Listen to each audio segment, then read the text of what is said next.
Dushyant खुकरेजा YouTube shorts के king और हो भी क्यों ना कंटेंट जो संता बनता पेज से आ रहा है। क्यों दुष्यंत भाई? भाई ने भी एक सीरीज निकाली है ट्रेजर हंट। क्या करूं मैं दुष्यंत भाई, सीरीज का नाम सुनकर मन में आता है कि एक एपिसोड कम से कम 10-15 मिनट का तो होगा ही, पर यहाँ तो 7 एपिसोड मिला के 7 मिनट के बिना बैठ रही। बेटा, मेरा आखिरी समय आ गया है। अब तुम्हें ये घर संभालना होगा। जो कुछ भी मैंने जिंदगी में कमाया है तुम दोनों आपस में बांट लेना। और इतना कहते ही पापा चल बसे। पापा ने मुझे सब दे दिया है, तुम यहाँ से निकल जाओ, तुम्हारा यहाँ अब कुछ भी नहीं और है। मेरी बहन ने मुझे झूठ बोला। तभी दादी ने मुझे आवाज लगाई। बेटा जी दादी। इधर आ। मैं दादी के पास गया और वो बोली, बेटा तुम्हारे साथ बहुत गलत हुआ, मैं कुछ कर तो नहीं सकती, पर मेरे पास तुम्हारे लिए कुछ है, रुको। और ये सुनते ही मुझे एहसास हुआ कि मेरी दादी मुझे कितना प्यार करती है। वो एक पुराना संदूक लेकर आई और उन्होंने कहा, ये तुम्हारे परदादा ने मुझे मरने से पहले दिया था और कहा था कि इसमें उनकी सारी उम्र की कमाई है। वाह भाई, क्या दादी है। बोलन तो ऐसी लग रही है जैसे एक महीने में सिमट लेगी, पर जब बात आई संदूक लाने की तो घोड़ा किसी चाल होगी। ठीक है दादी, आशीर्वाद दीजिए। मैं इस पेंटिंग का और इस संदूक का राज क्या है ये जानकर ही रहूंगा। रुको, इसे अपने पास रखना और अपना ध्यान रखना। ठीक है दादी। फिर मैंने इस पेंटिंग के बारे में अपने दोस्त को बताया। कहाँ है वो पेंटिंग? ये रही। इसका क्या मतलब? इसका ये मतलब है कि पेंटिंग को वीडियो में लेंगे और पब्लिक में सस्पेंस बनाकर ढेरों व्यू छापेंगे। इसमें एक ऊंट है और ये देख ये राजस्थानी लोग और यहाँ BSF लिखा हुआ है। ये पेंटिंग राजस्थान में किसी जगह का सुराग थी और फिर मुझे समझ आ गया था ये जगह कौन सी है। मिला के सेकंड एपिसोड में मोटा रुपया छापा है।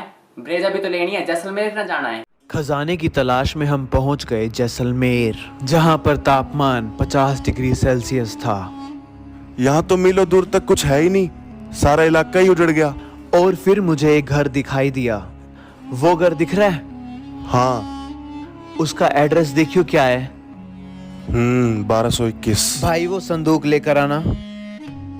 मुझे लगता है जो हमारा पुश्तैनी घर है उसका जो एड्रेस है वही इसका पासवर्ड हो सकता है। और हमारे पुश्तैनी घर का पासवर्ड डालते ही लॉक खुल गया। जितना दिमाग पासवर्ड में लगाया है, थोड़ा बहुत कंटेंट तक दे देता है यार। देखने लायक सीरीज तो बन जाती कम से कम। हम दोनों के चेहरे पे मुस्कान आ गई। संदूक खोला तो उसके अंदर एक कागज और एक और बॉक्स था। सबको जानने की इच्छा थी उस कागज में क्या लिखा था। हमने वो कागज निकाला और उस पर लिखा था, सोने से बना है घर, घर में बने हैं घर, गलियां घूमते रह जाओगे, मंदिर पहुंचोगे कब। अब क्या है इस पहेली का राज? पहेली का राज तो बाद में बता दियो, पहले ये बता दे कि ये छापा कहाँ तय है। 3 मिनट हुए ना, देखते देखते 3 एपिसोड खत्म कर दिए। अगर ऐसे चलता रहा ना तो कुछ दिन में नेटफ्लिक्स पे भी शॉर्ट सीरीज ही देखने मिलेगी। सोने से बना है घर, घर में बने हैं घर, गलियां घूमते रह जाओगे, मंदिर पहुंचोगे कब। इस पहेली का खजाने से कोई मतलब बन रहा था। सूरज की रोशनी से एक मंदिर जो सोने की तरह चमकता है। इसका मतलब ये हो सकता है कि खजाना मंदिर में है। हम चल पड़े मंदिर की खोज में, लेकिन वहाँ सबसे पूछा तो कुछ हमें मिला नहीं। और फिर हमने वापस घर जाने का फैसला किया।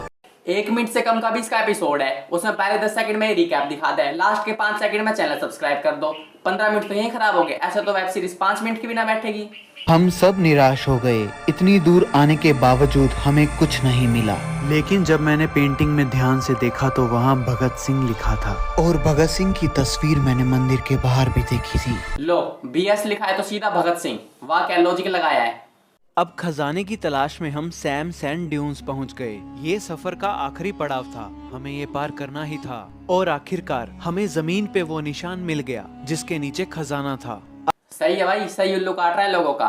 लोकेशन की कोई टेंशन ही ना है, सारी वीडियो एक जगह शूट कर दी था। अब जाकर हमारे अंदर जान आ गई थी। मेरा दोस्त अगस्त्या बाथरूम के लिए चला गया और हम दोनों ने अपने हाथों से ही खोदना शुरू कर दिया। फिर हमें खजाने के होने का एहसास हुआ और हमने उसको खोद कर बाहर निकाल ही लिया और इसे गाड़ी में रखने का फैसला किया। लेकिन एक दोस्त दगाबाज निकला, उसने मुझ पर पीछे से वार किया। हाँ, अगर दोस्त दगाबाज नहीं निकलता तो इंडियन वेब सीरीज थोड़ी बनती। थोड़ा ट्विस्ट भी तो चाहिए ना। जैसे ही हम खजाना लेकर घर पहुंचे हमने देखा दादी की तबीयत खराब थी और उन्हें खुशखबरी देते हुए हमने बताया कि हमें खजाना मिल गया, लेकिन ये बॉक्स खुल नहीं रहा। तो दादी ने बताया जो मैंने तुम्हें लॉकेट दिया था उसको एक बार घुमाने से ये बॉक्स खुल जाएगा। हमने लॉकेट को एक बार घुमाया और बॉक्स खुल गया। भाई यहाँ तो पूरा कौन भाई मोटे दिमाग का है, पहले ही बता देती, बेचारा दुखी तो ना होता इतना। और बॉक्स खुल गया और उसमें से निकला डायमंड प्ले बटन। ये देखकर हम तीनों खुश हो गए। उस जादुई लॉकेट की ये शक्ति देखकर मुझे और लालच आ गया। मैंने सोचा क्यों ना इसे एक से ज्यादा बार घुमाया जाए। जैसे ही मैंने उसे एक से ज्यादा बार घुमाया, कुछ भयानक घटनाएं होने लगी। दादी का शरीर अकड़ गया, उनमें कोई आत्मा का वास आ गया था। आत्मा ने पूरा उन पर काबू कर लिया और वो वहां से गायब हो गई। तो दोस्तों, क्या है इस लॉकेट का राज? ये जानने के लिए हमारी अगली शॉर्ट सीरीज ब्लैक विच रिटर्न्स का इंतजार करें। हाँ, ये है बिजनेस माइंड। जिस कंटेंट का कोई तुक ही नहीं है उससे 2-2 सीरीज निकाल दी। और बढ़िया है, दादी के अंदर भूतली है, जिंदी तो है कम से कम, नहीं तो 2 दिन की भी ना है। So that's it guys for the day. Video सिर्फ और सिर्फ एंटरटेनमेंट पर्पस के लिए थी, कोई हेट नहीं है। अगर आपको इसकी वीडियो देखनी है तो लिंक डिस्क्रिप्शन में है। अगर मेरी वीडियो अच्छी लगती है तो लाइक करना और चैनल को सब्सक्राइब करना।